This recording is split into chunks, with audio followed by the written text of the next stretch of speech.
மாண்புமிகு தமிழக முதல்வர் ஜோசப் விஜய் அவர்கள் இத்தனை தொகுதி தமிழ்நாட்டில் இருக்கும்போது பெரம்பூர்ல ஏன் நின்றார்? ஊடகங்களை துண்டிக்காம போடணும்.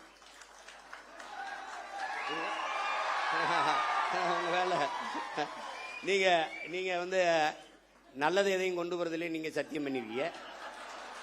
நாங்க நல்லதை தவிர எதையும் பேசுறதுலையும் நாங்க சத்தியம் பண்ணிருக்கோம். ஆட்சி எப்படி நடத்துவோம்னு படம் படமா போட்டு காட்டினேன். ஒரு துளி காட்சியே போடல. ஏன்? அவங்களுக்கு நல்ல ஆட்சி வருவதோ நல்ல அரசியல் அமைவதோ அவங்களுக்கு விருப்பம் கிடையாது. நீங்க போடணும். நான் கேள்வி எழுப்புறேன்.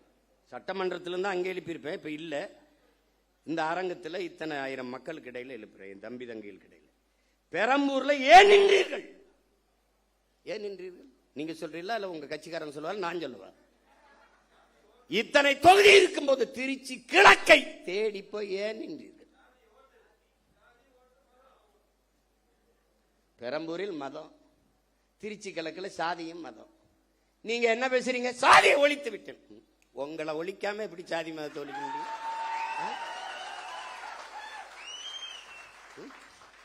நடிக்கும் போது வராத ஜோசப்பு, அரசியல் வரும்போது ஜோசப்பு.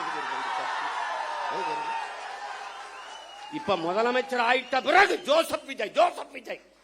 அந்த படங்களை திருப்பி ஜோசப் விஜய். ஏன் அந்த முதல் படத்தில் அறிமுகம் முகமது ஜோசப் விஜய் போடல? எப்படி எப்படி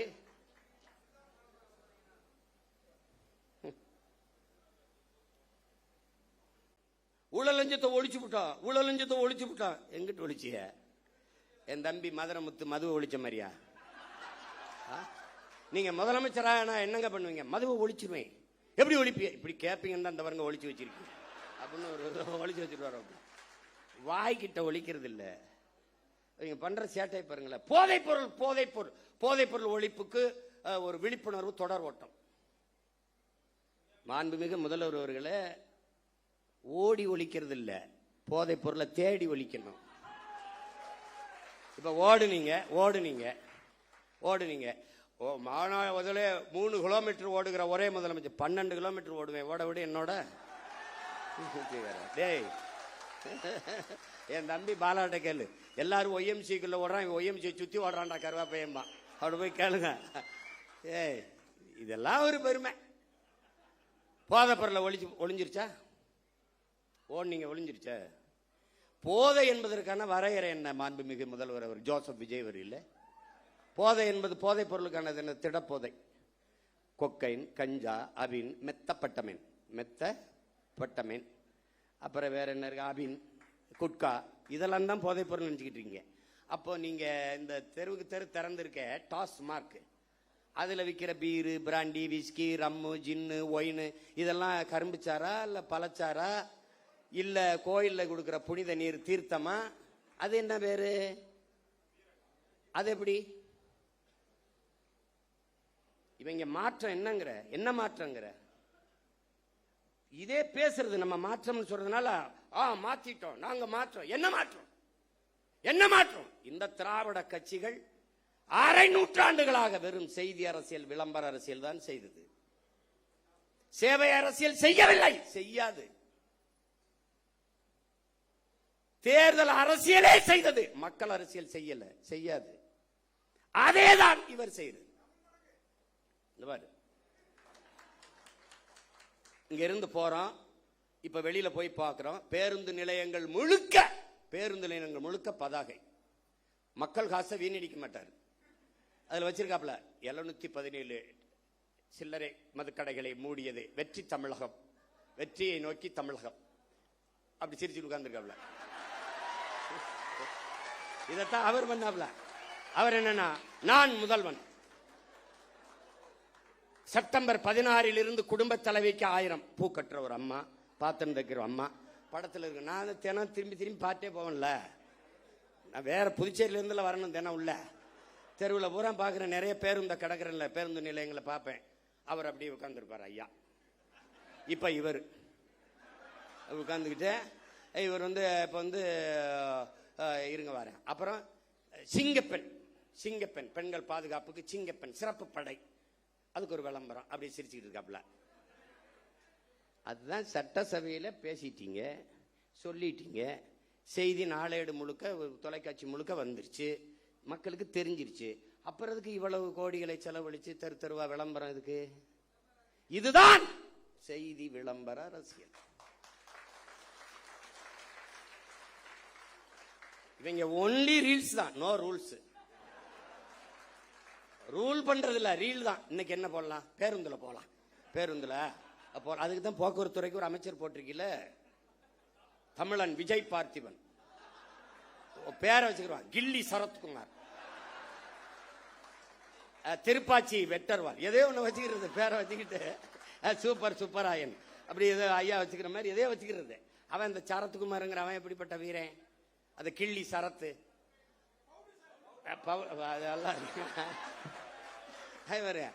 அவங்க அவங்க சமாளிக்கிறாங்க. எல்லாத்தையும் சரி பண்ண நினைக்கிறாங்கடா. ஆமா தவறுங்க அப்படின்னு சொல்லி திருத்திக்கிறது கிடையாது. தவறுதான், இனிமே இல்லை அப்படின்னு சொல்லணும்ல. விளையாட்டு போட்டி கிரிக்கெட் IPL பார்க்க போறாரு. சரி போறாரு, குழந்தைக்கு உடம்பு முடியல. எவனாவது நல்ல தகப்பன் உடம்பு முடியாத குழந்தையை தூக்கிட்டு, சின்ன குழந்தைய தூக்கிட்டு IPL பார்க்க போவானா? இவனுகிட்ட இவ்வளவு பெரிய பொறுப்பை கொடுக்குறிய அமைச்சர் பதவி, அவன் என்ன வெங்காயத்துல நிர்வாகம் பண்ணுவான்? ஒரு குழந்தைக்கு தகப்பனாக இருக்க தகுதியற்ற ஒருவனை எப்படா நீ மந்திரி ஆகுறீங்க? எப்படி மந்திரி ஆகுற? மாத்திரை கொடுக்க வேண்டிய நிலையில இருக்குது, உடல்நிலை சரியில்லை என்றால் வீட்டுல குழந்தைய வச்சு பார்த்துருக்கணும். அப்படியே நான் IPL பார்த்தா தான் உயிரோட இருக்கணும்னா வீட்டுல தொலைக்காட்சியில பாரு. அங்க கூட்டி கொண்டு போய் மாத்திரைய ஒரு இதுல வச்சு, அது எது கடன் அட்டையா, கடன் அட்டையில இப்படி நசுக்கிறாப்ல. பின்னாடி ஒரு பொம்பளை குழந்தை அழுது, உடம்பு முடியாத குழந்தைக்கு மாத்திரை நசுக்கா, பின்னாடி ஒரு பொம்பளை சிரித்தி அதை எவனா எடுத்திருக்கான். எடுத்துக்கிட்டு 500 ரூபாய் இதுக்கு கையில வருது. மாத்திரை நசுக்கிறதுக்கு 500 ரூபாய்க்கு என்ன சம்பந்தம் இருக்கு? இந்த மாத்திரையை ஏன் நான் பொடியா நசுக்கிற? தண்ணியில போட்டு குழந்தைக்கு கொடுக்க. மாத்திரை அப்படியே போட்டாலே கரைஞ்சிருமே, எதுக்கு நசுக்கிற? டேய், கேட்கறதுக்கு பதில் சொல்லணும். அதை விட்டு உன்னை தெரியாதா? அது தெரியுதுலடா. உங்களுக்கு முன்னாடியே 15 வருஷமா இங்க இருக்கண்டா, என்னை தெரியாம எப்படி இருக்கும்? அது கேட்கறது. அது அது வந்து அது வந்து அவர் கொடுக்குறாரு, இப்படி நசுக்கி போடுறாப்ல. இப்ப வழக்கு போட்டு சீமான் கெடுத்து விட்டாப்ல. டேய், நாட்டே கெடுத்து வச்சிருக்காடா, நாட்டே கெடுத்து வச்சிருக்கீங்க நீங்க. காப்பாத்த போராடுறோம்டா. கேள்விதான்டா கேட்கிறோம். உங்களுக்கு எங்களுக்கு இருக்கிற வித்தியாசம்டா. மாண்புமிகு ஜோசப் விஜய் முதல்வர் அவர்களுக்கு முன்னாடி நிக்கிற சீமானுக்கு இருக்கிற வித்தியாசம் ஒண்ணுதான். இவன் என்ன செய்வான், இவன் என்ன செய்வான்னு கேள்வி. இவன் என்ன செய்வான்னா உண்மையை சொல்லுவான். கடன் இவ்வளவு இருக்கு, வட்டியே 1 லட்சம் கோடிக்கு மேல வருது, நம்ம இவ்வளவு சிரமம் இருக்கு, அதனால கொஞ்சம் பொறுங்க. இப்ப நான் சொல்றேன் பாரு, படித்து முடித்து விட்டு வேலை இல்லாத 70 லட்சம் இளைஞர் இருக்கான், கிட்டத்தட்ட 1 கோடி. இப்ப நான் என்ன செய்வேன், பிரபாகரன் மகன் என்ன சொல்லுவேன், காமராஜரனுடைய பெருந்தலைவனின் பேரை, வஉசியின் வாரிசு, தெய்வ திருமகன் முத்துராமலிங்க தேவரின் பேரன், தீரன் சின்னமலையின் வாரிசு, அயோத்தியாசர் ரெட்டமலை சீனிவாசனுடைய பேரன். நான் என்ன சொல்லுவேன்னு கேளு. சிங்காரவேலர் ஜீவானந்தத்தின் பேரன் என்ன சொல்வேன்? படித்து முடித்து விட்டு வேலை இல்லாத பட்டதாரிகளுக்கு, இளைஞர்களுக்கு வேலை தாரேன், அரசு வேலை தாரேன். அது எந்த வேலைன்னு கேட்காத, வேலை தர்றேன், உனக்கு வேலை தர்றேன். இது நான். நீங்கெல்லாம் வந்து வேலை இல்லாத இளைஞருக்கு 4000 தர்றேன். ஒரு தலைவன் என்பவன் நிலையான தீர்வை நோக்கி நகர்த்தணும்டா. அதான்டா கனவு, அதான் விஷன், அதான் ட்ரீம். ஒரு தொலைநோக்கு இருக்கணும். நான் வேலை தர்றேன். எப்படி எப்படி தெரியும்? டாக்டர் இவ்வளவுதான்டா இருக்கு. அடே, IAS மொத்தம் 7500. இந்தியா முழுமைக்கு எவ்வளவு? 5800 300. இவ்வளவுதான்டா IAS. IPS எவ்வளோடா? 7000. எவ்வளவுடா முதல்ல? எவ்வளவுடா? ஒரு 7500 7800 8000 இருக்கும். இவ்வளவுதான். நான் எல்லா IPS சோறு அது எங்க ஆத்தா அப்பதான் ஊத்தணும். இப்ப நான் என்ன சொல்றேன், இந்த பணிகள் அப்படியே இருக்கட்டும். இதோடு ஆடு மாடு வளர்த்தல், நாட்டுக்கோழி வளர்த்தல், பட்டுப்பூச்சி வளர்த்தல், வேளாண்மை செய்தல், இதையெல்லாம் அரசு பணியாக மாற்றிவிட்டால் கூடுதலாக வேலை வாய்ப்பு வாழ்விடத்திலே கிடைக்கும். இப்ப உதாரணமா ஒரு சிக்கல் பாரு. இந்த கறிக்கோழிக்காரன் போராட்டம் நடத்துறதுக்கு தயாரா இருந்தான். ஏன்னா வெளியில இருந்து வர்றவன் கூடுதலா இறைய கொடுத்து கொடுத்து எடைய கூட்டி தள்ளிடுறான். இங்க அது வரும்போதே எல்லாம் போய் இங்க நிற்கும் போது அங்க ஏத்துறதுல இருக்க இடம் இங்க இறக்கும் போது இருக்குல்ல. நான் போராட்டம், நான் என்ன கேட்கிறேன், நீ என்ன மயத்துக்கு அங்கிருந்து ஏத்துற? நீ இங்க வளர்க்க வேண்டியதானே? அப்ப திங்கிறதுக்கு லக் பீஸ். அப்ப என்ன சொல்லணும்னா, இந்த பலகையை தேய்க்கிறதுக்கு எங்க ஒரு உப்பு காய்ந்த வச்சிருப்பான். நீ தானே இந்த ஆடு மாடு வளர்க்கறது அவமானமா பேசினவன் தம்பி, இந்த வலையொலியில் இருக்கணும் குறிச்சு வச்சுக்கணும். தோற மகளே குறிச்சு வச்சுக்கணுமா? டே அவனை இவன் தாப்பா, கொண்டாப்பா நாக்க போடுற அங்கிட்டு இழுத்துக்கடா, நல்லா தேய்ச்சி இருட்டு ரூமுக்குள்ள போட்டு ஒரு வாரம் அண்ணன் சோறு இல்லாம போட்டு உன்னை கொள்ளல பார்த்து நீ வருது ஆடு மாடு போய் டேய் உனக்கு மேய்க்க வைக்க இருந்தா வெள்ள போடா நாயே. சீனக்காரன் 1 லட்சம் ரூபாய் மாதம் சம்பளம், ஆடு மேய்க்க எனக்கு ஆட்கள் தேவைன்னா பல ஆயிரக்கணக்கில் விண்ணப்பிச்சுட்டான். நான் கேட்டேன், சீனாக்காரன் சொன்னா ரசிக்கிற, சீமான் சொன்னா சிரிக்கிறிய, ஏண்டா உனக்கு என்னடா பிரச்சனை? ஆள் தான் பிரச்சனை. இப்போ என் தம்பி துறை சொல்றான்ல, நானே யுவான் ஸ்வாங் மாதிரி கபான் சிங் ஃபிங்னு ஒரு பேரை வச்சுக்கிட்டு ஏதோ பேசியிருந்தேன்னு வச்சுக்கேன், என்னம்மா பேசுறான் யாவன், ஒரு கோட் போட்டுக்கணும் இல்ல வம்படியா நான் நீ, ஏன்னா அவர் கலட்டிட்டாரு, இப்ப நான் போடணும்னு இருக்கேன். ஏன் நீங்க தான் போடுவீங்களா? நாங்க போட மாட்டோமா? நம்ம என்ன அப்படி போட்டுருவோம். இங்க ஒரு டை ஒன்று கட்டிட்டு ஆமா, அவர் இங்க வச்சா பொட்டு, நான் இங்க வைக்க போறேன். இங்க வச்சு ஐயோ, நாங்க வாங்கி வந்த வாரம் தப்பா இருக்கு, ஒன்றும் பண்ண முடியாது. அவன் அப்படி. இப்ப தொலைநோக்குங்கிறது என்னன்னு இருக்குல்ல, எப்படி 6 சிலிண்டர் அன்னபூர்ணி சூப்பர் 6 எப்ப வரும்? 200 யூனிட் மின்சாரம் மாண்புமிகு முதல்வர் அவர்களே உங்ககிட்ட கேட்டது, இலவச மின்சாரம் என்று 200 அலகு மின்சாரத்தை கேட்டது யார்? கேட்டது யாருன்னு சொல்லு. கேட்டது யார்? கேட்டது யார்? ஒரு யூனிட் மின்சாரம் 5 ரூபா 50 காசுனா நீங்க ஒரு 3 ரூபாய்க்கு கொடுங்க மக்களுக்கு, கட்டுமான இவ்வளவு குறைச்சு கொடுக்குறேன் அப்படி சொல்லுங்க. இதுல இழக்கிற பணத்தை எப்படி ஈடுகட்டுவீங்க? முதல் கையெழுத்தே நீங்க 200 அலகு மின்சாரத்துக்கு கையெழுத்து போடுவீங்க. பிரபாகர மகன் சீமான் என்ன போடுவான்? முதல் கையெழுத்து அவன் முதலமைச்சராக கையெழுத்து போட்டுருவான். பிறகு என்ன போடுவான்? கல்வி ஒன்றுதான் சமூக மாற்றத்தை, சமூக முன்னேற்றத்தை ஏற்படுத்த கருவி என்கிறார் புரட்சியாளர் அண்ணல் அம்பேத்கர் அவர்.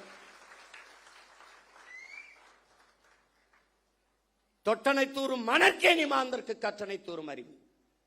ஒரு நாட்டை ஆளுகிற மன்னனுக்கு அந்த நாட்டின் எல்லையில் மட்டும்தான் செல்வாக்கு மதிப்பு, ஆனால் கற்றவனுக்கு சென்ற இடமெல்லாம் சிறப்பு என்கிறார்.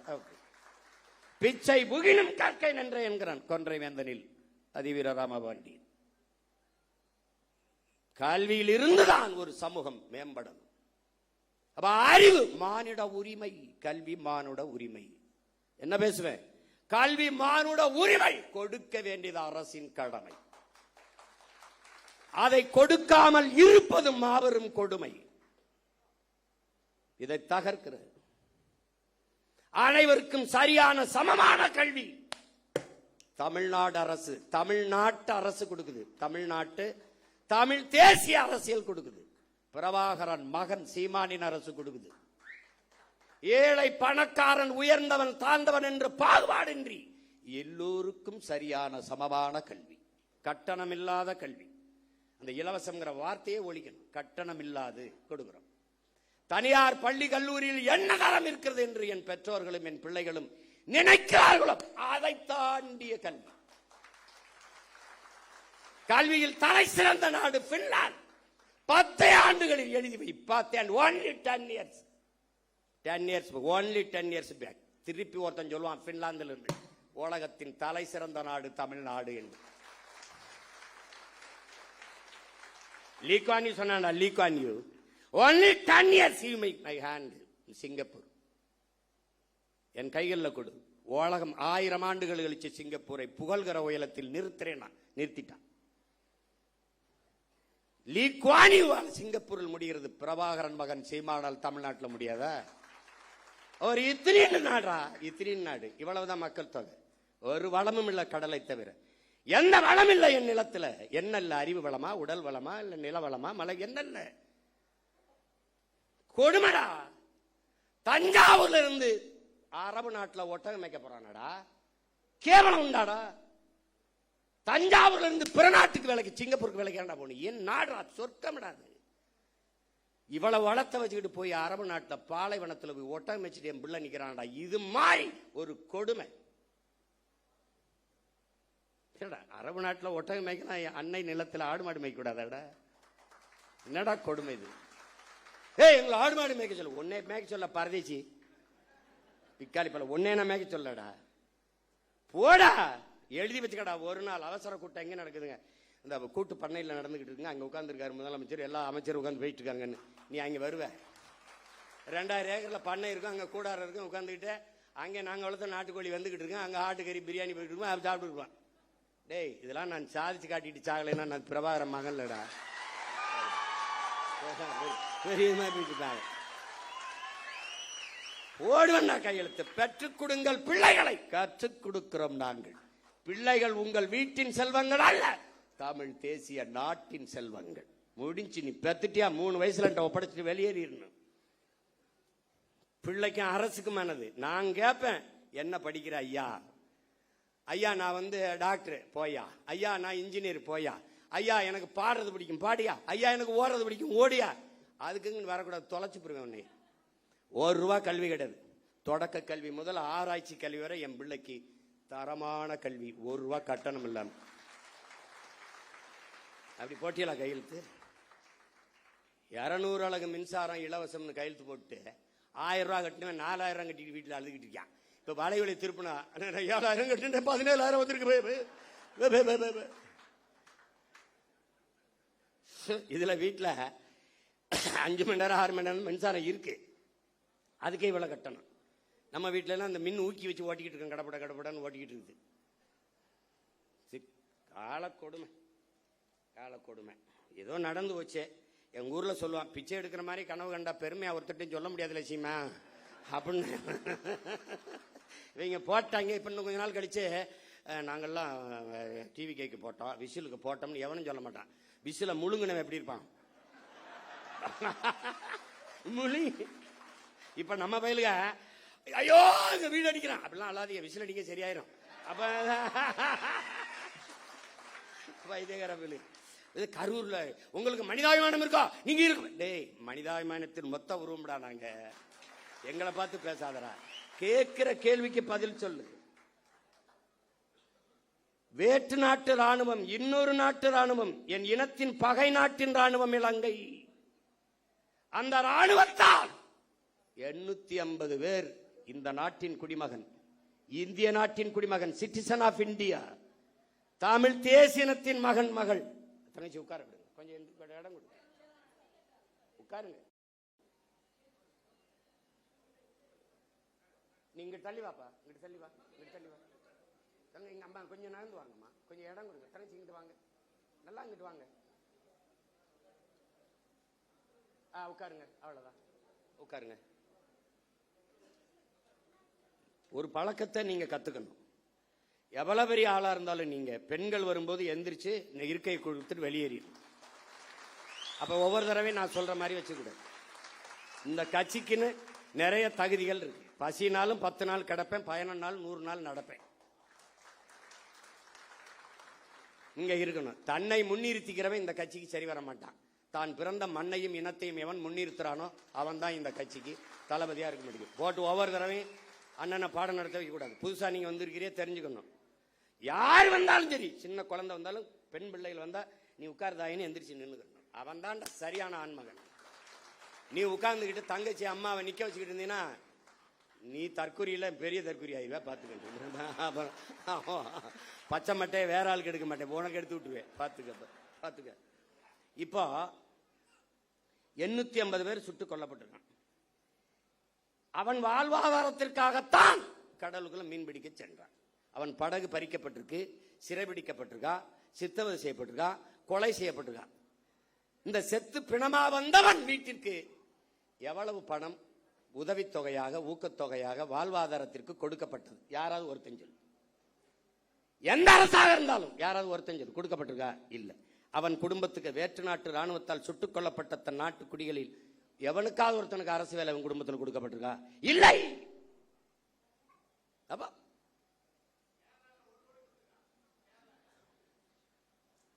இங்க பேசு.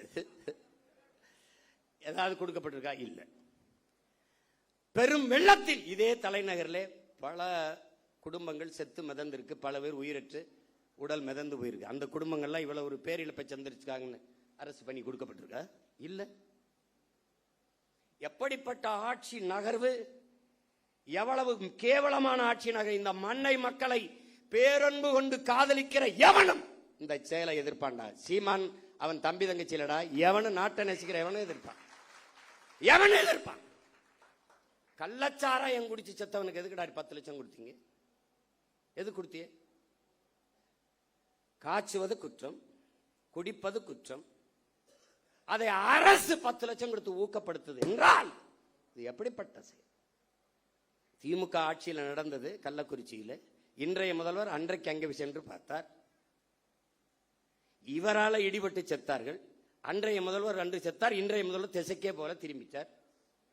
எப்படி நகர்த்துற நீ? என் நாட்டை எதை நோக்கி நகர்த்தி கொண்டு போற நீ? எந்த மாதிரி ஆட்சி முறை நிர்வாகம் இது? எப்படி? புல்வாமா மாவட்டத்திலே பயங்கரவாதிகளால் தாக்குதல், ராணுவ வீரர்களும் செத்தார்கள், மக்களும் செத்தார்கள். செத்த ராணுவ வீரன் குடும்பத்துக்கு அரசு பண்ணி கொடுக்கப்பட்டிருக்கா? செய்தி வாய்ச்சியா? செத்து போன மக்களில் அந்த குடும்பத்தில் அவனுக்கு அதை அரசு பண்ணி கொடுத்திருக்கா? பாத்தியா? பாத்திரிக்க பகல்காமில் செத்தானே, அவனுக்கு அதை அரசு பண்ணி இல்ல ஊக்கத்தொகை உதவித்தொகை கொடுக்கப்பட்டிருக்கா?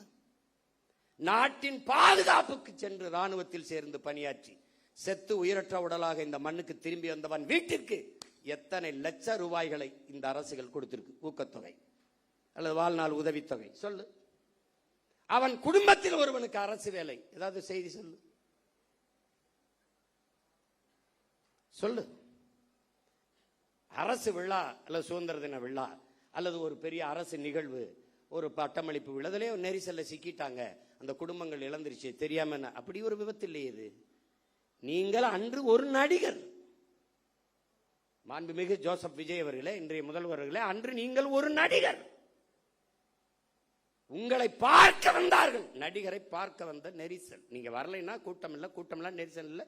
நெரிசல் இல்லை என்றால் அங்கே மரணம் இல்லை. அது ஒரு விபத்து. விபத்திற்கு காரணம் நீங்கள்.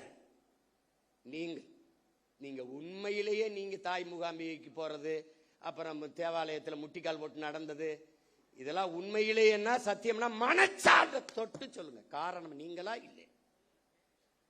பழி போட்டார்கள், பழி போட்டார்கள். எத்தனை கருவி படம் எடுத்துக்கிட்டு இருந்தது? எத்தனை மேல பறந்து கருவிகள், ட்ரோன், அந்த கருவி படம் எடுத்துக்கிட்டு இருந்தது. எல்லாரும் கீழே நின்னாங்க. மேல நின்று பேசின ஆள் யாரு? நீங்க. டாப்பாங்கில் வீவிலே மேல இருந்து கழுகு பார்வையில் மக்களை பார்த்து கொண்டிருந்த ஆள் யாரு? நீங்க. அப்ப எவன் அங்க ஒரு இடத்துல 10 பேர் புகுந்தா அந்த இடத்துல சலசலப்பு ஏற்படுமே, அப்ப நீங்க ஏன் நிறுத்தல பேச்ச? அங்க என்னன்னு பாருங்க, நீ ஏன் சொல்லல? ஏன் சொல்லல? பாதி பேசிட்டு உங்க காதுக்குள்ள வந்து இன்றைய பொதுப்பணித்துறை அமைச்சர் மாண்புமிகு ஆதவ அர்ஜுனா அவர்கள் உங்கள் காதுக்குள்ள வந்து சொன்னாரு. என்ன சொன்னார்? ஒரு தடவை எங்களுக்கு சொல்லுங்க. 3 முறை இந்திய புலனாய்வுத்துறை உங்களை வர சொல்லி விசாரிச்சிருக்கு. விசாரிச்சுல அதுகிட்ட கேட்க முடியாது. என்ன கேள்வி கேட்டா என்ன பதில் சொன்னாருன்னு நீங்க சொல்லுங்க. என்ன கேள்வியை முன்வைத்தார்கள்? நீங்கள் சொன்ன பதில் என்ன? எங்களுக்கு சொல்லுங்க. எங்களுக்கு சொல்லுங்க. பழி போட்டார்கள். ஆமாம் போட்டார்கள். இப்ப அதிகாரம் யார்கிட்ட இருக்கு? உங்ககிட்ட. காவல்துறை யார்கிட்ட இருக்கு? உங்ககிட்ட. சிபிசிடி சிறப்பு விசாரணை பிரிவு உங்ககிட்ட. உளவுத்துறை யார்கிட்ட? உங்ககிட்ட. போடுங்க ஒரு விசாரணை குழுவை, கண்டுபிடிங்க. இதான் நடந்தது. சொல்லுங்க, சொல்லுங்க. அதை விட்ட நீங்க 20 லட்சம் ரூபா கொடுத்தீங்க. இன்னும் கூட 20 லட்சம் கொடுங்க. வேணாம்னு சொன்னா எங்களை அப்புறம் பேசுங்க. நீங்க தான் உச்சத்தை விட்டு 200 கோடி விட்டு, அப்ப அவ்வளவு காசு வச்சிருக்க நீங்க இன்னொரு 20 கோடி 10 கோடி எடுத்து எல்லாருக்கும் ஆளுக்கு 1 கோடியை கொடுங்க. நாங்க கேட்கல, கொடுங்க, கொடுங்க. கள்ளச்சந்தையில் டிக்கெட் வித்த காசுலாம் இருக்குல்ல, எடுத்து கொடுங்க. நாங்க வேணான்னு சொல்றோமா? வேலை கொடு. உங்களுடைய நிதித்துறை அமைச்சர் மாரிய வில்சன் அவர்கள் பனிமலர் கல்லூரி வச்சிருக்கிற, அதுல வேலை போட்டு கொடு. நாங்க வாழ்த்துறோம். துரை நீ வாழ்த்து பேசுற. நாங்க ஒரு எல்லாரும் நம்ம பிள்ளைகளை மகளை எல்லாரும் வாழ்த்து பேசுங்க. நான் ஒரு பொதுக்கூட்டம் போட்டு வாழ்த்துறேன், கொடுக்க சொல்லு. பொதுப்பணித்துறை அமைச்சர் வந்து ஒன்று வச்சிருக்காரு, அரைஸ் மைக்ரோ பினான்ஸ், அதில் கொடு. வாய்ஸ் ஆஃப் காமன்ல கொடு. நீங்க விஜய் வித்யாசரம்னு ஒரு பள்ளிக்கூடம் வச்சிருக்கீங்க, அதுல வீட்டுக்கு ஒரு வேலையை கொடு. நாங்க கேட்டா சொல்லு, நாங்க உங்க போட்டோவுக்கு கும்பிட்டு கூட நாங்க நன்றி சொல்றோம். ஒன்று போடுங்க. அரசு என்றால் என்ன? முதல்ல அரசு என்றால் என்ன? எதுக்காக அவர்களுக்கு அரசு வேலை கொடுக்குறீங்க? முதலமைச்சர் ஆகிட்டே கொடுக்குறீங்க, முதலமைச்சர் ஆகல. ஒருவேளை முதலமைச்சர் ஆகல என்ன பண்ணிருப்பிய? அரசு வேலை கொடுத்திருப்பீல்ல. நீங்கள் சாட்சிகளை கலைக்கிறீர்கள். குற்றத்தில் நேரடியாக சம்பந்தப்பட்ட பாதிக்கப்பட்டவர்களை நீங்கள் விலை கொடுத்து வாங்குகிறீர்கள். நாளைக்கு என்ன விசாரணை நடக்கும்? நான் ஆட்சிக்கு வந்துட்டேன், விசாரிக்கும் போது இவனுக்கு பூரா நீ காசை கொடுத்து வேலை கொடுத்து நான் என்ன பண்ணுவேன்? அவர் மாதிரி உண்டா சாமி, அவரோ அப்படி சாமி. ஒரு நேர்மையாளனா நீங்க நடந்துக்கணும். நேர்மையாளனா கூடு வேலை கொடு. நீதிபதியே சொல்றாங்க பாருங்க, மாண்புமிக்க நீதி என்ன சொல்லுதுன்னா, அவர்களுக்கு ஒரு சுய தொழிலை கொடுங்க. ஒரு கடை வச்சு கொடுங்க, 10 ஆடு மாடை வாங்கி கொடுங்க, ஒரு தையல் கடையை வச்சு கொடுங்க. அவர்களுக்கு என்ன தொழில் வருமோ அதுக்கு நீங்க தனிப்பட்ட முறையில் உங்க கட்சி நிதியிலேயோ இதுலயோ நீங்க கொடுங்க. உங்களை சுத்தி தான் பெரிய செல்வந்தர்களா இருக்காங்களா, அவங்கள கையை காட்டி விடுங்க. விஷ்ணு ரெட்டி, இன்னும் பல ரெட்டி இருக்கான். யாருப்பா? சுஜித் ரெட்டியா, இதெல்லாம் சுஜய் ரெட்டி. அவங்க எல்லாம் தமிழ்நாட்டுக்கு சேவை செய்ய ரொம்ப வெங்கடாசலத்திட்ட வேண்டி வந்தவங்க. தெரியுமா தெரியாதா? தெரியாதா? பல காலம் தவம் இருந்து வேண்டி ஆந்திராவில இருந்து தமிழ்நாட்டை எப்படியாவது நாங்க நல்லது பண்ணி தீர்வோம்.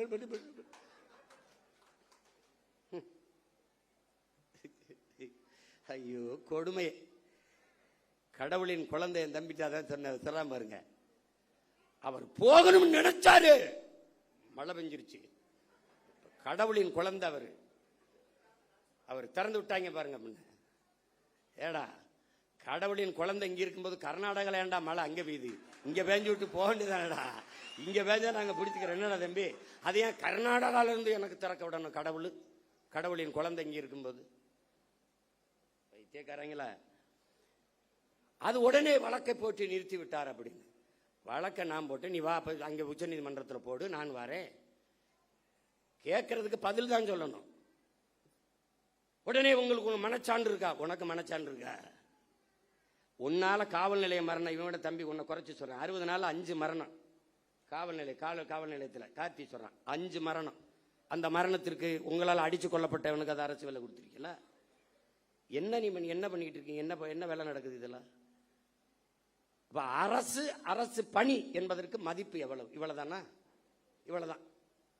குடிச்சு செத்தா அரசு வேலை, நடிக்கிறவரை பார்க்க வந்து செத்தா அரசு வேலை, அப்ப படிச்சா தெருவில் நின்று கத்த வேண்டியதான் வேலை. இதானா? அப்ப தமிழ்நாடு தேர்வாணையத்தில் தேர்வு எழுதி தேர்ச்சி பெற்று வேலைக்காக பல லட்சம் பேர் காத்திருக்கானே, அவன் யாரு? ஆசிரியர் தேர்ச்சி பெற்று தேர்வில் தேர்ச்சி பெற்று பணி நியமனத்திற்காக காத்திருக்கானே, அவனுக்கு என்ன நிலைமை? பகுதி நேர ஆசிரியர் பணி நிரந்தரத்திற்காக காத்திருக்கானே, அவனுக்கு என்ன நிலைமை? 400 பேர் பொறியியல் படித்த பட்டதாரி வாயில் காவலர் வேலைக்கு விண்ணப்பிச்சு நிக்கிறானே, அவன் நிலைமை? எம்எஸ்சி எம்பிஏ படிச்சுட்டு டாஸ்மார்க்ல வெறும் 7,500 ரூபாய்க்கு சாராயம் ஊத்தி கொடுக்கறானே, அவன் நிலைமை? அப்ப அரசுக்கு மரியாதை என்ன? அரசுனா என்ன? அதுக்கு என்ன மரியாதை இருக்கு? அப்ப எந்த லெவலுக்கும் எனக்கு ஓட்டு போடு போடாது போ. ஒருத்தங்க கரூர் எப்படி நீ ஓட்டு கேட்டு வருவ? இப்படித்தான்டா வருவேன், இப்படித்தான் வருவேன். இல்ல இதுக்கு முன்னாடி என்ன போட்டு புடிங்கிட்டியா 2-3? வாடாடே போட. ஏன் போட்டோம்னு தெரியாது, எதுக்கு போட்டோம்னு தெரியாது. இந்த திராவிட கட்சிகளின் தீமை இப்படி விளைஞ்சு நிக்குது. அரசியலை கற்பிக்கல, அரசியல்னா என்னன்னு தெரியல, படிப்பிக்கல. எந்த மாநிலத்தில் சினிமா இல்ல, எந்த மாநிலத்தில் திரைப்படம் இல்ல? கேரளாவில் இல்லையா? மேற்கு வங்கத்தில் இல்லையா? இல்ல எங்க இல்ல? மகாராஷ்டிரா இல்லையா? இன்னும் சல்மான் கான் ஷாருக் கானை விட நடிகன், மம்முட்டி மோகன்லாலை விட நடிகன். அவன் நடிகனா பார்ப்பான், தலைவனா பார்ப்பான். பிரேம் நசீர் பெரிய நட்சத்திரம்டா, 500 படம் நடிச்சவர்ரா. ஆசியாலே 500 படம் நடிச்ச கலைஞன் அவன். காங்கிரஸ் கட்சியில் இருக்காரு, மேடையில் பேசிட்டு இருக்காரு. ஒருத்தன் எந்திரிச்சு கட்டப்படி கொடுத்துட்டு உட்கார சொல்லு, உட்கார சொல்ல பண்ண. ஒருத்தர் வந்து ஹே அவர் எவ்வளவு பெரிய நடிகர் தெரியுமா, அதான் சொல்றேன். அதனாலதான் சொல்றேன் அவரை உட்கார சொல்ல, அவரை பேச சொல்லுட்டான். இங்க என்ன வேலை புரியுதா உனக்கு? அவர் பெரிய நடி, அதனாலதான் சொல்றேன் அவரை இருக்க சொல்லி இவரை பேச சொல்லுட்டான். இவங்க எங்க ஆரம்பிச்சாங்க தெரியுமில்ல? பள்ளி கல்லூரிகளில் அரசியல் பேசக்கூடாதுன்னு தடைய போட்டவன் சினிமாவை பேசக்கூடாதுன்னு தடைய போடல. இறை வழிபாட்டை விமர்சித்த இவர்கள் திரை வழிபாட்டை போற்றிவிட்டார்கள். கடவுளை விமர்சித்த இவர்கள் கதாநாயக வழிபாட்டை போற்றிவிட்டார்கள். அதான் சிக்கல். இப்ப வந்தே மனோலாம் முதல் படத்துல நடிக்கும் போது நாடால வந்த மகராசா பாட்டு போடுறான். இப்ப அடுத்து ஒவ்வொருத்தனா கிளம்பி வருவான்ல. இப்பதான் நம்ம அருவா ஐயனார் அருவா கற்பனை சாமி அருவாலாம் நமக்கு தேவைப்படுது. அதுக்குள்ள ஏதாவது ஓட்ட போட்டு நாட்டை காப்பாற்ற பார்க்கணும், வேலையை பார்க்கணும். நம்ம ஒரு உயர்ந்த கனவை கொண்டு நிற்கிறோம் என் உடன் பிறந்தார்களே. இந்த கட்சி சும்மா மற்ற கட்சி மாதிரி கட்சியில வருவான் போவான் நிற்பான், எதிர்பார்ப்பு ஒன்று இருக்கும், வருவான், அது நிறைவேறலன்னா போவான். இங்க ஒன்ன கவனிச்சுக்க, நீ ஒன்று விழுந்தால் 9 எழுவும். இது உணர்ச்சி பாவலருடைய கருத்து. ஆனால் இன்று நிலைமை ஒன்று விழுந்தால் ஒரு 100 ஓர் 1000 எழுவும். அதுதான் நாங்க வெட்டி வீழ்த்தப்பட்ட மரத்தின் வேரில் இருந்து மொத்தமாக தலைக்கும் தளிர் போல துளிர்த்து எழுவும். அதான் தமிழ் தேசிய அரசியல். தமிழ் தேசியம் என்றால் என் மொழி, என் கலை, என் இலக்கியம், என் பண்பாடு, என் வழிபாடு, என் தொன்று தொட்ட வேளாண்மை, என் காட்டு வளம், என் கனிம வளம், என் நீர் வளம், நிலவளம், மலை வளம், மணல் வளம், மண் வளம், எல்லாவற்றையும் காப்பது, எல்லாவற்றையும் காப்பது. பெண்களுக்கான சம உரிமை, சம வாய்ப்பு, தொழில் வளர்ச்சி, பொருளாதார மேம்பாடு, இது எல்லாத்திற்கும் ஒரு அரசியல் இருக்கு. தமிழ் தேசியம் என்பது ஒரு பெரும் அடையாளம், ஒரு தேசிய இனத்தின் பெரும் அரண். அது ஒரு கட்சி அதுக்கு வச்சிருக்க தமிழ் தேசியம் தமிழ் தேசியம் நினைச்சுக்க கூடாது. இது ஒரு காப்பு அரண். இது ஒரு வேற்றுக்கிரக சொல் மாதிரி தமிழ் தேசியம் பேசுகிறார்கள். இது பாசிசம், இனவெறி, இனவெறி என்று சொல்வான். நாம பேசுறது இன உரிமை அரசியல். அதை எவன் எதிர்க்கிறானோ அவன் தான் இனவெறி அரசியல் பண்றான். நாம பேசுறது இன உரிமை, இன உரிமை அரசியல். இல்லைன்னா 151 இடத்துல மருத்துவ படிப்புல மேல் படிப்புக்கு இருக்கிற 151 இடத்தை பறி கொடுத்துட்டு இந்த அரசு நிக்குது. நமக்கு அறிக்கை கொடுத்தா அதுக்கு நம்மளை திட்டுது. அப்ப எப்படி? அது எங்க ஐயா பொதுச் செயலாளர் சொல்ற மாதிரி இந்த மேடை அரசியலுக்கு இதுக்கான மேடை அல்ல. அதுக்கு இன்னும் காலம் இருக்கு. நாங்க காத்திருக்கோம். ஏன்னா எங்க ஐயா எங்களுக்கு பாடிவிட்டு போயிருக்கான், மிகுதியான் மிக்கவை செய்தாரை தாண்டம் தகுதியால் வென்று விடல்ங்கிறான். இந்த மாதிரி ஆளுகள்லாம் வருவான். எந்த மாதிரி இப்ப வந்திருக்காங்களே இந்த மாதிரி ஆளுகள். எப்படி இவன்லாம் யாரு? கோட்டு படத்துக்கு பிளாக்ல டிக்கெட் வித்தவன் ஜனநாயகன் வரும்போது அமைச்சரவையில் மந்திரியா இருக்கான். இது என்ன மாற்றம்? ரெவல்யூஷன்ல வருது. இதெல்லாம் ரெவல்யூஷன் வருது. இவங்க வரும்போதெல்லாம் அரசியல் புரட்சின்னு வருவான், பொலிட்டிக்கல் ரெவல்யூஷன் வருவான், அப்புறம் பொலிட்டிக்கல் பிசினஸ் ஆயிரும், பொலிட்டிக்கல் சர்வீஸ்னு வருவான், பொலிட்டிக்கல் பிசினஸ் ஆயிரும். இப்ப பூரா பொலிட்டிக்கல் பிசினஸ் தான். இவன் சொல்லிக்கிட்டு இருக்கான் ஊழல் இல்லை ஊழல் இல்லைன்னு எல்லாரும் பேசிட்டு இருக்கிறாங்க. ஊழல் இல்லை, லஞ்சம் இல்லை, அரசு அலுவலகங்களுக்கு போங்கள். அரசு அலுவலகங்கள் ஒரு தலைவன் லஞ்சம் கேட்டால், மக்கள்கிட்ட லஞ்சம் கேட்டால் அந்த அதிகாரி உடனடியாக சஸ்பெண்ட் பண்ண மாட்டேன், ஸ்பாட் டிஸ்மிஸ் பண்ணுவேன்னு சொல்ல முடியல. பணி இடைநீக்கம் அல்ல, நிரந்தர பணி நீக்கம் சொல்ல முடியல. மக்களை நீங்கள் கொடுக்காதீர்கள், அவங்க கொடுக்கலாம், அடுத்த கொடுத்து வேலை சாதிச்சுட்டு போயிடுவான். வாங்க கூடாது அப்படின்னு சொல்ல முடியல. கொடுக்காதீங்க, உங்க மகன் அவன் சொல்லுவான், எனக்கு அவர் தான் மகன், நீ கொடுத்தாதான் எழுத்து போடுவேன். யாரு? ஐயோ கொடுமை. என்ன செய்யணும்னு தெரியல. பெக்டல்னு ஒரு நிறுவனம், அவன் பொலிவியால கொச்சப்பம்பான்னு ஒரு நதியில உங்களுக்கு தெரியாத படிக்கணும், நீர் எழுத்துங்கிற புத்தகத்தை எல்லாம் என் பிள்ளைகள்லாம் படிக்கணும். ஐயா நக்கீரன் எழுதுனது முதல்ல எழுதியிருப்பார், முதல் பக்கத்திலே வருது. ரொம்ப உள்ள போக வேண்டியதில்லை. அவன் உலக வங்கியில 250 கோடி கடனை வாங்குறான் பொலிவியா. அந்த கடனுக்கு ஈடா வந்து அந்த கொச்சப்பம்பா நதி எந்த கொடுன்னு ஒரு முதலாளியை கை காட்டுறான். அவன் தான் பெக்டல் நிறுவனம். அவன் பிரான்ஸ்காரன். அந்த நிறுவனத்துக்கு ஒப்பந்தம் கொடுத்தோன்னே நதியை வச்சுக்கிட்டு என்ன பண்ணுவான், சரியும் கொடுத்துட்றாங்க. தண்ணி எடுக்காதன்றான், குடிக்க எடுக்காத, விவசாயத்துக்கு எடுக்காத, குளிக்க எடுக்காத, நான் தான் தண்ணி தருவேன்ட்டான். அப்புறமா போராட்டம் வெடிக்குது. ஐயோ பிரச்சனைன்னு அரசு கையெழுத்து போட்டு கொடுத்துருச்சா, ஒன்றும் செய்ய முடியல, முழிக்குது. அப்போ வங்கியில் பணி செஞ்ச ஒருத்தன் பதவியை விலகிட்டு வந்து பதவி தலைமை மக்களை திரட்டி போராட ஆரம்பிக்கிறான். பல பேரை சுட்டு கொண்டு தூத்துக்குடி துப்பாக்கி சூடு மாதிரி பெரிய கலவரமான பிறகு அடிச்சு விரட்டுறாங்க. அங்கிருந்து தப்பிச்சு ஓடி வர்றான். யாரு? இந்த பெக்டல். ஓடி ஓடி வந்து கடைசியா எங்க இறங்கிறான்? தமிழ்நாட்டில் கோயம்புத்தூர் பஸ் ஸ்டாண்ட்ல இறங்கிறான். அங்க என்ன பண்றான்? அவன் பேர் என்னப்பா? சூயஸ். மார்வேடத்தில் இவர் போறாருல, அது மாதிரி அவன் ஒரு மார்வேடத்தில் சூயஸ்ன்னு வந்து இறங்கிடுறான். அதுக்கு 3150 கோடிக்கு ஒப்பந்தம் கொடுத்து, யாருக்கு? பிரான்ஸ்காரன் சூயஸ் நிறுவனம் தமிழ்நாட்டு மக்களுக்கு தண்ணி கொடுக்கறதுக்கு இந்த அரசுக்கு 3150 கோடி கொடுத்துட்டு, நான் உங்க மக்களுக்கு தண்ணி கொடுக்கிறேன். எங்க இருந்து? பவானியிலிருந்து. ஏன் நதியிலிருந்து தண்ணி எடுத்து என் மக்களுக்கு கொடுக்க அவன் எனக்கு காசு கொடுத்துட்டு எப்படி? அதை நம்ம போராடி நிறுத்தி வச்சிருந்தோம். அப்பவே கேள்வி கேட்டு சண்டை போட்டேன் நான். அதை பெருமையா பேசுனது அம்மையார் ஜெயலலிதா, பெருமையா பேசுனது அன்னைக்கு இருக்கிற அமைச்சர் ஐயா எஸ்பி வேலுமணி அவர்கள். நாம கேள்வி கேட்டோம். அதை விட்டுட்டு தவிச்ச வாய்க்கு தன் சொந்த மக்களுக்கு தன் தண்ணி எடுத்து கொடுக்கறத தவிர உங்க அரசுக்கு என்ன வேலைன்னு, இதுக்கு எதுக்கு இந்த பிரான்ஸ் கம்பெனிக்காரன் சூயஸ்? பதில் இல்லை. இப்ப இவர் வந்து சேலம் மாவட்டத்துக்கு, சேலம் மாநகராட்சிக்கு தண்ணி கொடுக்க 1200 கோடி பேசி 350 கோடி முன்பணம் வாங்கிட்டு சூயஸுக்கு கையெழுத்து போட்டு கொடுத்துட்டாங்க. இப்ப சேலம் மாநகராட்சிக்கு வேலை என்ன? அதை விட உங்களுக்கு என்ன வேலை? ரீல்ஸ். சொந்த மக்களுக்கு தவிச்ச வாய்க்கு தண்ணி கொடுக்கறத தவிர உங்களுக்கு என்ன வேலை? இதுக்கு வெளிநாட்டுக்கு நிறுவனம் ஒருத்தன் வரணும்னா உன் வேலை என்ன? அதுபோக இங்க இன்னொரு கவனிக்கல், கடல் நீரை குடிநீராக்கி கொடுக்க போகிறோம். ஒரு மடக்கு குடிக்கிறாப்ல, அது ஒரு ரீல். 50,000 கோடி. இந்த சுத்திகரிப்பு முறை அமெரிக்காவோட இருக்குது. காப்பிரைட்ஸ் அவனுடைய உரிமம், அவன் காப்பீட்டு உரிமை அவன்கிட்ட இருக்கு, பேட்டன் ரைட் அவன்கிட்ட இருக்கு. ரிவர்ஸ் ஓஸ்மாசிஸ் முறையில் அதை சுத்திகரிக்கணும். நீ குடிக்கிற ஒவ்வொரு மடக்கும் அவனுக்கு காசு கட்டுற, இதை குடிக்கிறாரு. இப்ப 50,000 கோடிக்கு இந்த கடல் நீரை சுத்திகரிச்சு எங்களுக்கு கொடுக்க போறீங்களா? ஏற்கனவே அப்போலோ அக்வஃபனா கின்லே அவன் வித்துக்கிட்டு இருக்கான், அவன் எங்களுக்கு தண்ணி கொடுக்க போறானா? இந்த சூயஸ் கொடுக்க போறானா? இது போக சல்ஜீவன் அவன் தண்ணி கொடுக்க போறானா? யாரா நீங்கெல்லாம்? யாரு நீங்கெல்லாம்? யாரு? ஜல்ஜீவன் யாரு? ஜெகஜீவன் ராம் கேள்விப்பட்டிருக்கோம். இந்த ஜல்ஜீவன்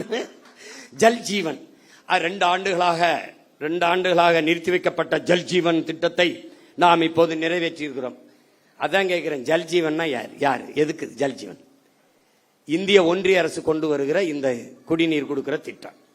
எங்கிருந்து தண்ணி? டெல்லியில இருந்தே வருமா? எங்கிருந்து எடுப்பான்? ஜல்ஜீவனை எங்கிருந்து எடுப்பான்? என் மண்ணில இருந்து. என் மண்ணில் இருந்து என் மக்களுக்கு தண்ணி எடுத்து கொடுக்கறத தவிர உனக்கு என்ன வேலை? என்ன வேலை?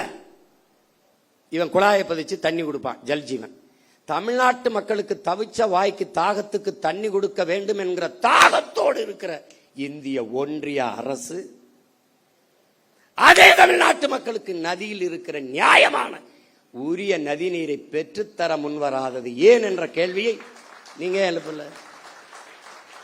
காவிரியில தண்ணியை கொடுத்தாலே 13 மாவட்டம் கூட்டு குடிநீர் திட்டத்தில் நாங்க தண்ணி குடிச்சுக்கிட்டு இருக்கோம். எங்களுக்கு பாதி மாவட்டத்துக்கு தண்ணி. அங்க அவனுக்கு பவானி இருக்கு, இங்க தாமிரபரணி இருக்கு. காவிரி கூட்டு குடிநீர் திட்டத்தில் பாதி மாவட்டத்துக்கு முடிஞ்சிடும். நீ அதை பெற்று தர ஏன் இந்த இந்தியா வாழ்கிற காங்கிரஸோ பாரதிய ஜனதாவோ வரவில்லை என்ற கேள்வி ஏன் நீங்க எழுப்பல? இந்த ஜல்ஜீவன் திட்டம் இப்ப போடுவேன், குழாய போடுவான். எவ்வளவு நாளைக்கு கொடுப்பான்? எவ்வளவு நாளைக்கு? 6 மாசம், ஓராண்டு. அது குடிக்கிற தரத்தில் இருக்குமா? அந்த திறன்ல இருக்குமா? அதுக்கு சான்றிதழ் யார் தருவா? குடிக்கணும். கொஞ்ச நாள் கழிச்சு காசு இல்ல, அப்ப என்ன பண்ணலாம்? தனியாருக்கு டெண்டர், ஒப்பந்தம். எப்படி? வியாபார விரிவாக்கத்திற்கு ஒவ்வொரு திட்டத்தையும் கொண்டு வந்து நீட்டுகிறார்கள், கையெழுத்து போற. ஐயாரியில் என்ன எதுக்கு நீ நாகர்கோவில் இது பண்ற? நாகர்கோவில் எதுக்கு அதை திறக்கிற? கன்னியாகுமரியில் போராடி தடுத்து வைத்ததை கையெழுத்து போட்டு திறக்க விடுறாங்க. இப்ப மறுபடியும் நாம் போகணும். கேரள முதல்வர் கடிதம் எழுதுறார், எங்களுக்கு கட்டுமான பணிகள் பாதிக்கப்படுகிறது, தடையின்றி மணலை அனுப்ப உதவுங்கள் என்று. எவ்வளவு எப்படி ஏன் மானங்கட்ட கூட்டமடா நம்ம. கேரளாவில் மழை இருக்குல்ல, அவருக்கு மணல் தேவை இருக்குல்ல, கற்கள் தேவை இருக்குல்ல, வெட்டிக்க. அதுவும் ஆத்தா மாறுனா இது என் ஆத்தா மாறல, என் தாயின் முளை இல்லையா அது. இதை எப்படி நீ ஏற்புற? இப்ப தெரியுதா எதுக்கு சீமானு நாம் தமிழர் கட்சியின் தேவைன்னு? அங்க ஒரு மகன் இந்த மண்ணை, அது மலை அல்ல, என் தாயின் மாறென்று நேசிக்கிற ஒரு மகன் குடித்த மாறை அறுக்கிற பச்சை துரோகிகளடா இவங்க. பால் ஊட்டின தாயின் மாறை அறுக்கிற பச்சை துரோகிகள். எதையும் நம்மால் உருவாக்கி விட முடியும். மரங்களை வெட்டலாம், நட்டலாம், நீரை உறிஞ்சி வித்தால் ஜெயிக்கலாம், உலகஞ்சம் ஒழிச்சலாம். அந்த மாதிரி வெற்று வார்த்தை இல்ல, உண்மையிலே ஒழிக்கலாம். சிறந்த ஆட்சி கொடுத்துடலாம், வேலை இல்ல கொடுத்துடலாம், பசி ஒழிச்சிடலாம், எல்லாவற்றையும் சரி செய்ய முடியும். ஆனால் என் உடன் பிறந்தவனே மலையை மணலை நம்மால் உருவாக்க முடியாது. இயற்கையின் அருங்கொடை. எல்லாத்தையும் ஆய்வு செய்கிற முதல்வர் இந்த பள்ளிக்கரணை ஏரிக்குள்ள இறங்கி நடக்கலாமே, அந்த குப்பைமேட்டில் ஏறி நின்று அப்படி இப்படி பார்க்கலாமே இல்ல. பட்டு வெட்டி பட்டு சட்டை கட்டி வெளி அதுக்கு ஒவ்வொரு நாளைக்கு ஒரு உடை வச்சிருக்காப்ல. அந்த காஸ்டியூம் டிசைனரை தான் தேடிக்கிட்டு இருக்கேன் நான். எப்படி இருப்பாரு இந்த கொடுமையெல்லாம் பார்க்கறதுக்கு? படமா இருந்தே பதறாப்ல காமராஜ் படமா இருக்கும்போதே பதறாப்ல. ஐயோ, அதுல இந்த ஓமந்தூரார் குமாரசாமி அப்படின்னு.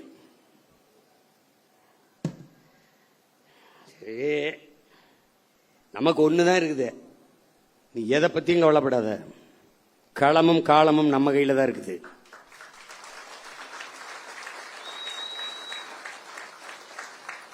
ஜோசப் விஜய் இல்ல, ஜோசப் ஸ்டாலின் சொல்றாப்ல. என்ன சொல்றாப்ல? ஸ்டாலின் அந்த ஸ்டாலின் நினைச்சுக்கிருவ, ஜோசப்னா அவரை நினைச்சுப்ப. ரஷ்ய அதிபர் ஜோசப் ஸ்டாலின் சொல்றாப்ல. எப்படி சொல்றாப்ல? வெல்ல முடியாத படை என்ற ஒன்றே உலக வரலாற்றில் இருந்ததில்லைங்கிறான்.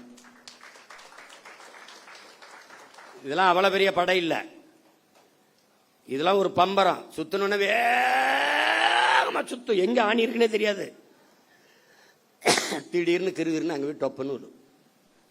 அப்ப நம்ம என்ன பண்ணணும்? ஆக்கரோடு அப்படி நிக்கணும். அப்ப மண்டை சுத்தி அப்படி விழுகும் போது ஒற்றே போட்டு ரெண்டா பொழக்கணும். புரியுதா?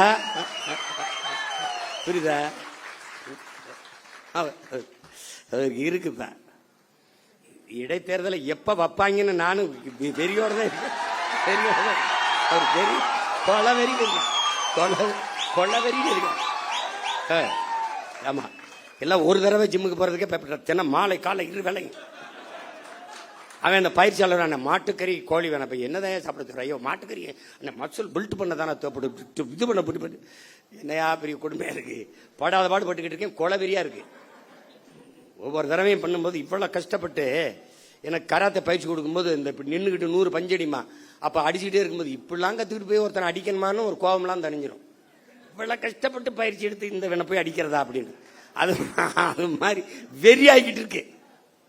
பார்த்து என்ன பண்றேன்னு எனக்கே தெரியாது. உங்களுக்கு புதிதாக இந்த படையில் இணைகிற நீங்கள் கட்சி தொண்டன் என்பதை மறந்துடணும். நீங்க ஒரு கட்சியில இணையல, நம்மெல்லாம் இணைந்து தமிழ் தேசியனத்திற்கென்று ஒரு அரசியல் படையை உருவாக்குகிறோம். தலைவன் தொண்டன் என்பது இந்த கட்சியில கிடையாது. அண்ணன் தம்பி சித்தப்பன் பெரியப்பன் மாமச்சான் தான். இது தேசிய மக்கள், நமக்குள்ள ஒரே உறவு, தமிழ் தாயின் பிள்ளைகள் நாம். இதை தெளிவாக்கணும். ரெண்டாவது, நீ எங்க இருக்கியோ அந்த இடம் நம்முடைய கோட்டையாகணும். நீ எங்க வாக்கு செலுத்துவியோ அந்த வாக்ககம் என்னுடைய இலக்கு, என் வாக்ககத்தில் வெற்றி வாக்கு. அதை நீ முடிவு பண்ணிக்கணும். உனக்கு நாடங்கள் வேலை கிடையாது. உன் தொகுதி, உன் ஊரு, அதுக்குள்ளதான் வேலை. உன்னை மாதிரியே உணர்வுள்ள 10 வீரர்களை இணை, அவ்வளவுதான் உன் கடமை முடிஞ்சிருது. கட்சிக்கு தீக்குச்சி இல்லாமல் தீபங்கள் இல்லை. ஆனால் யார் தீக்குச்சிங்கிறதா இங்க பிரச்சனை. ஒரு தீக்குச்சி ஒரு விளக்க கொளுத்தும், அது அணைஞ்சிரும். ஆனா அந்த விளக்க வச்சு 1 லட்சம் விளக்க கொளுத்த முடியும். இப்ப நீங்க கொளுத்துங்க. புரட்சி என்பது எப்போதும் காய்ந்த சருகுகளாக ஒவ்வொரு மனிதனின் காலடிக்கு கீழே காத்து கிடக்கிறது ஒரு தீக்குச்சியின் உரசலுக்காக அப்படிங்கிறான். இப்ப கையில் இருக்கு தீக்குச்சி, காஞ்ச சருகு இருக்கு, கொளுத்தி விடு, பற்றி எரியும். நீ எதை பற்றியும் கவலைப்படாத. இந்த ஆட்டம் நம்மளுடையது, கை மாறி இருக்கு. இப்ப அடுத்த சுற்று வரும்போது நம்ம கைக்கு வரும் தைரியமா இருக்கு. நம் மாற்று என்பது கோட்பாட்டளவில் திராவிட இந்திய சித்தாந்தங்கள் தத்துவங்களுக்கு எதிராக கோட்பாட்டை கட்டி எழுப்பினது நாம் தான்.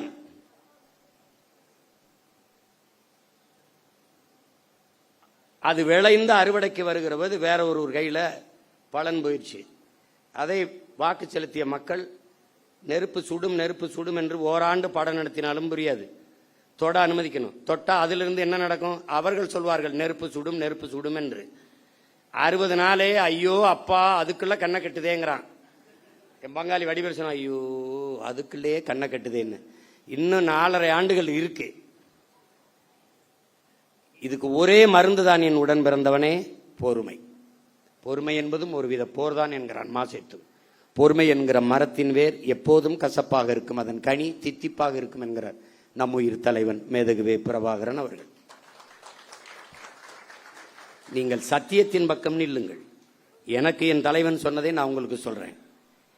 நாம் தோற்கலாம், நாம் சாகலாம், சாதாரணமானவர்கள். ஆனால் சத்தியம் தோற்று போனதாக சரித்திரத்தில் செய்தி இல்லை. நாம் சத்தியத்தின் பக்கம் நிற்கிற சத்தியத்தின் மக்கள் உறுதியாக ஒரு நாள் வெல்லுவோம். அப்படிதான் நடக்கும். இது ஒரு விபத்து நடந்திருக்கு, விபத்தே விதியாயிராது. அதனால இதுக்கு கொடுக்க வேண்டியது கொஞ்சம் காலத்தை நம்ம விலையா கொடுக்கணும், கொஞ்சம் பொறுமையா இருக்கணும். ஆனால் மக்களோடு மக்களுக்காக நிற்கணும். மக்கள் மீது நமக்கு வருத்தம் இருக்கு அப்படிங்கிறதுக்காக அவங்க பிரச்சனைக்கெல்லாம் போகாம இருக்கக்கூடாது. ரத்தமா கொடு, பிரச்சனையா போய் நில்லு, போராட்டமா போய் பக்கத்துல நில்லு, கவலையா தோல் கொடு, கண்ணீராய் துடைத்து விடு, அவன் கூட நில்லு. ஏன் நீ அவன்கிட்ட இருந்தா அவனுக்காக வந்திருக்க. உன்னை கேவலப்படுத்துறானா இகழ்கிறானா நீ புகழ் ஒன்ன, நான் யார் தெரியுமாடா அப்படின்னு. பிரபாகரன் ஒளிக என்று ஒருவன் ஒருமுறை சொன்னால் பிரபாகரன் வாழ்க என்று நீ 1000 முறை சொல்லு.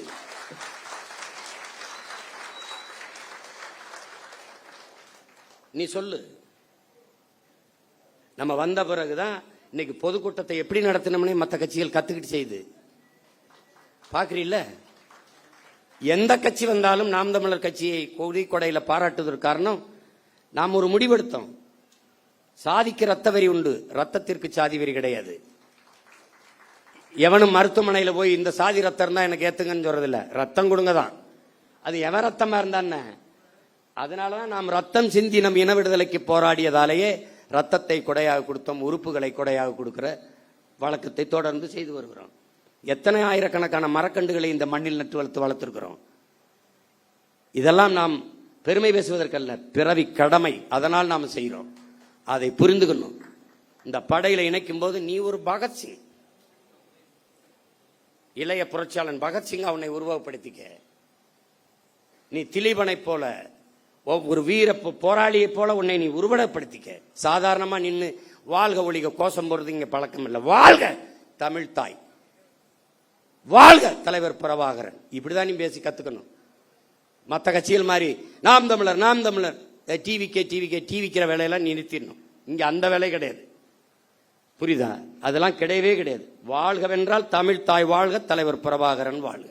முழக்கம்னா அப்படிதான் போகணும். இங்க ராணுவ கட்டுப்பாடு இருக்கணும், ஒழுங்கு இருக்கணும். அண்ணன் வரும்போது முன்னாடி நின்றுக்கிட்டு கையில வண்டியில போயிட்டு இப்படி கை காட்டுறது போக்குவரத்து காவலர் வேலை உனக்கு கொடுக்கப்படல. நீ பேசாம போகணும். நான் பாட்டுக்கு வருவேன். நீ எழுதி வை, அண்ணன் முதலமைச்சர் ஆயிட்டா ஒரு வண்டி ஓடாது, என் வண்டியில தான் வருவேன். நான் பாட்டுக்கு வருவேன், நிறுத்தத்தில் நிற்பேன், போவேன். இந்த மாதிரி கான்வாய் வருது, புரோட்டோக்கால், ஆட்டுக்கால், பாயாலாம் கிடையாது. போய நீ போய, நான் வருவேன். போய எனக்கே பாதுகாப்பு இல்லை, நாட்டுக்கு நீ பாதுகாப்பு. நான் தான் நாட்டுக்கே பாதுகாப்பு. போய அவர் அங்கிருந்து கிளம்புறதுக்கு ஒரு 2-3 மணி நேரத்துக்கு முன்னாடி சாலையில் எங்களை நிறுத்திடுறாங்க, குறுக்க கயிறை கட்டி. அண்ணன் வந்தோடனே இந்த போலீஸ் எல்லாம் பாவம் பார்த்து திரும்பிக்கிறது, ஏதாவது கேட்பாருன்ட்டு. என்ன பண்ண போற தங்கச்சி தம்பி என்ன நான் நின்றுக்கிட்டே இருக்க வேண்டியது இருக்கு. போறவெல்லாம் பாவமா இருக்கு, பள்ளிக்கூடத்து பிள்ளை இங்கிட்டு இங்கிட்டு கடக்கிறதுக்கு ஒரு கயிறை குறுக்க கட்டிப்புறாங்க. இதை இவங்களை ஒழிக்கணும்டா, இவங்களை தொலைக்கணும். கொடுமையா இருக்கு. இந்த 3ஆம் தேதி ஒரு ரீல் போடலாம்னு இருந்தாப்ல, அதுக்குள்ள அவன் சிவகுமார் வந்தா கலவரம் வந்தா நான் பொறுப்பு இல்லைன்ட்டாப்ல. அதை மழை பெஞ்சிருச்சு, திறந்து விட்டாப்ல, பொறுக்கல. இவங்க நாடகம் ஜெயிக்க முடியலன்னு பெஞ்சு விட்டாப்ல. அதனால இது முதல் சந்திப்பு தான். நம்ம இன்னும் நிறைய சந்திச்சு பேசுவோம். பல ஊர்களில் இருந்து உணர்வு எழுச்சியோட வந்திருக்கிறீங்க. நம்ம தேர்தலில் தான் தோற்றுகிறோம். அவர்கள் சொல்றபடி வெற்றி தோல்வி அதில் அவர் அதிகப்படியாக வாக்கு வாங்கி இருக்கிறார்கள். அதை மக்களின் நம்பிக்கைன்னு கூட வச்சுக்கலாம். நமக்கு நம்பிக்கை நம்ம மீது குறைவா இருக்கு, அது அவ்வளவுதான். இந்த தடவை நம்பிக்கை இல்லாத அடுத்த தடவை இந்த பிள்ளைகளுக்கு வாய்ப்பு கொடுக்கலாம்ங்கிற எண்ணம் வர நம்மளால வைக்க முடியும். நம்பிக்கையோடு களத்தில் நில்லுங்கள். ஒண்ணுதான் உங்கள் அண்ணன் உங்களுக்கு சொல்லுவேன், நீங்கள் இந்த மண்ணுக்கும் மக்களுக்கும் இந்த மொழிக்கும் இனத்திற்கும் உண்மையாக இருங்கள். நான் உங்களுக்கு உயிராக இருப்பேன் என்கிற உறுதியை உங்கள் அண்ணன் தருகிறேன். நாம் தமிழர் பிள்ளை என்பவன் தனியா இருக்கணும், அவனுக்கு தனியா தெரியணும், தனித்துவம் இருக்கணும். அவன் ஏற்றுக்கொண்டிருக்க தலைவன் பிரபாகரன் பெயரை உச்சரிக்க தகுதி வச்சிருக்கணும், ஒழுக்கமா இருக்கணும், அதை கடைபிடிக்கணும். அதுதான் இந்த கட்சிக்கு போக போக உங்களுக்கு எல்லாமே உங்களுக்கு தெரிய வந்துடும். பிள்ளைகள் எல்லாம், இளம் பிள்ளைகள் எல்லாம் ரொம்ப நேரம் கால் கெடுக்க தங்கச்சியெல்லாம் நிற்கிறாங்க. நம்ம நிறைய பேசலாம், நிறைய இன்னும் காலங்கள் இருக்கிறது. நீங்கள் பெருமைக்குரியவர்கள், பெருமை மிக்கவர்கள், பெருமை மிக்க ஒரு பேரினத்தின் பிள்ளைகள். நாம் இன்று வீழ்த்தப்பட்டிருக்கிறோம். நாம் வென்றே தீர வேண்டும். இது வரலாற்றின் காலத்தின் தேவை, வரலாற்றின் பெருங்கடமை என்பதை உணர்ந்து இந்த அரசியல் புரட்சி படையில் உங்களை நீங்கள் இணைத்துக் கொண்டிருப்பதில் நான் பெரிதும் மகிழ்கிறேன்.